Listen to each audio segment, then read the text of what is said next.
Hello everyone and welcome back to another video of CUET with Skylights Economics Important MCQs Practice Series। तो बात करते हैं आज के 10 इंपॉर्टेंट क्वेश्चंस जो हैं आपके इंडियन इकोनॉमी के लास्ट चैप्टर से।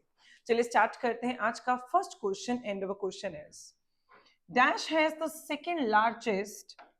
second largest GDP of $22.5 trillion in the world। तो इंडिया, चाइना, पाकिस्तान, रशिया। तो किस कंट्री के सेकेंड लार्जेस्ट जीडीपी है इस दुनिया में? तो रशिया को मैं एक्सक्लूड करती हूँ। क्यों? क्योंकि हम पता है कि हम यहाँ पे सिर्फ 3 ही कंट्रीज का कंपैरिजन कर रहे हैं, तो आप एलिमिनेशन मेथड को यूज करके रशिया को पहले ही एक्सक्लूड कर सकते हो। Then India, China, Pakistan. India की जो जीडीपी है दैट इज $9.03 ट्रिलियन, जबकि पाकिस्तान की है $0.94 ट्रिलियन। चाइना की है $22.5 ट्रिलियन। ठीक है, तो यहीं से हमें क्लियर होता है कि इसका आंसर क्या होगा, चाइना। ठीक है, B is the right answer. Next question,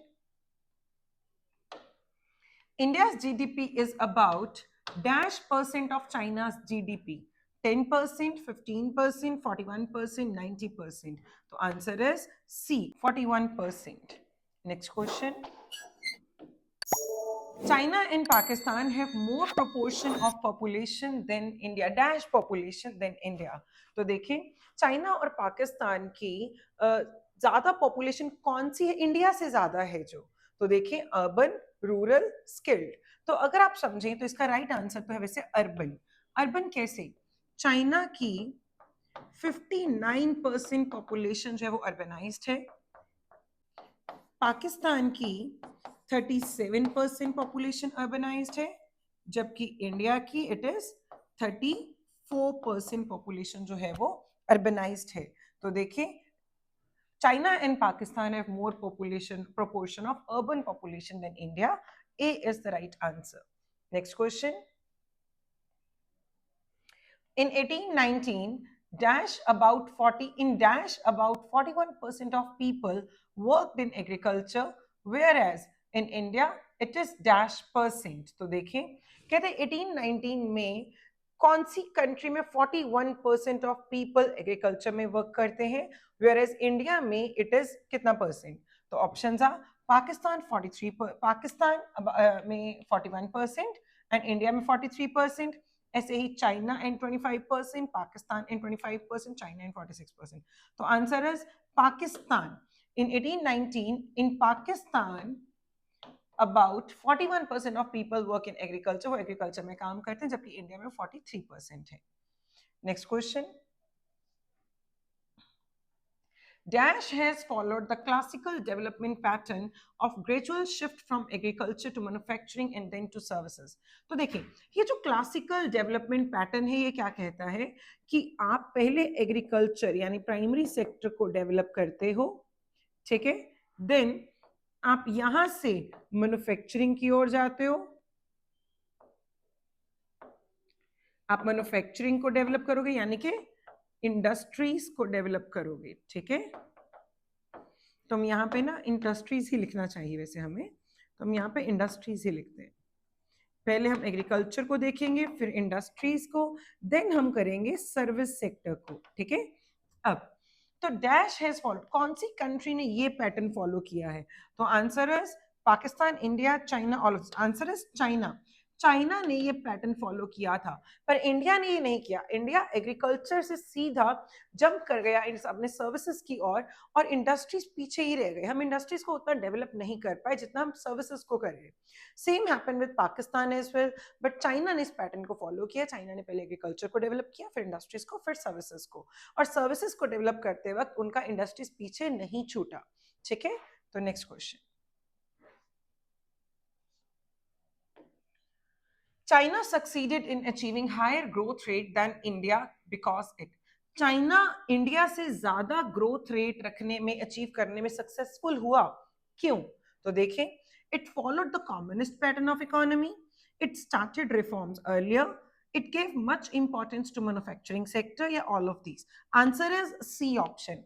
China gave much importance to manufacturing sector. China ने मैन्युफैक्चरिंग सेक्टर यानी कि इंडस्ट्रीज को बहुत ज्यादा अच्छे से ऑब्जर्व किया, उस पर मेहनत किया, उस पर अपना फोकस रखा और उसी को आगे लेके चला।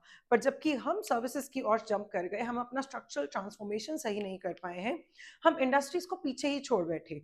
ठीक है, जबकि इट स्टार्टेड रिफॉर्म्स अर्लियर, ऐसा कुछ नहीं है। तो पाकिस्तान ने भी इंडिया से पहले रिफॉर्म्स रखी थी, बट स्टिल उसका ग्रोथ रेट हमसे कम है। ठीक है, followed communist pattern of economy. This is also not the right answer. Answer is C option. Next question. Gross domestic product now called as gross value added, gross value product, gross value price, growth value added. Answer is gross value added. हमने ये चीज national income में भी समझी है। Gross domestic product का मतलब the total monetary value of all the final goods and services produced in the domestic territory of the country. अब total goods and services produced, the total value of final goods and services produced, यानी कि the output, the value addition जो economy के अंदर हुई है, तो इस वैल्यू एडिशन को ही हम क्या बोलते हैं? Gross value added. ठीक है, next question. Yes, arrange the following events of China in chronological order. तो हमें टाइम के बेसिस पे इनको अरेंज करना है और करेक्ट ऑल्टरनेटिव इनमें से चूज करना है। ठीक है, special economic zones, great proletarian cultural revolution, commune system, establishment of people's republic of China. तो हमें चाइना के इवेंट्स हैं, बिल्कुल। सबसे पहले तो हमें यही क्लियर होता है कि establishment of people's republic of China कब हुआ था? 1949 में। फिर हम इसका जो स्ट्रैटेजी है, ये डेवलपमेंट स्ट्रैटेजी, इसको टू फेजेस में, टू फॉर्म्स में पढ़ते हैं, टू टाइम पीरियड्स में, प्री 78, पोस्ट 1978। प्री 1978 यानी कि प्री रिफॉर्म्स, जहां पे great leap forward and great cultural proletarian revolution ये आता है। तो जो कम्यून सिस्टम है, ये ग्रेट लीप फॉरवर्ड का पार्ट है, that is 1958। Great proletarian cultural revolution 1965। Special economic zones ये पोस्ट 78 की बात है, जब हम सेकेंड फेज में इंडस्ट्रीज को ध्यान में लाते हैं।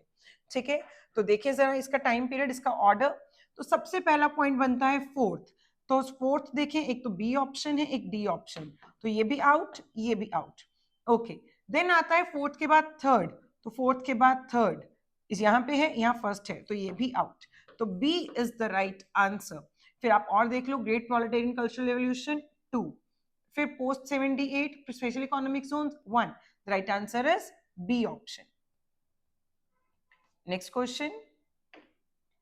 In 1819, with 26% of its workforce engaged in agriculture, its contribution to the GVA in China is।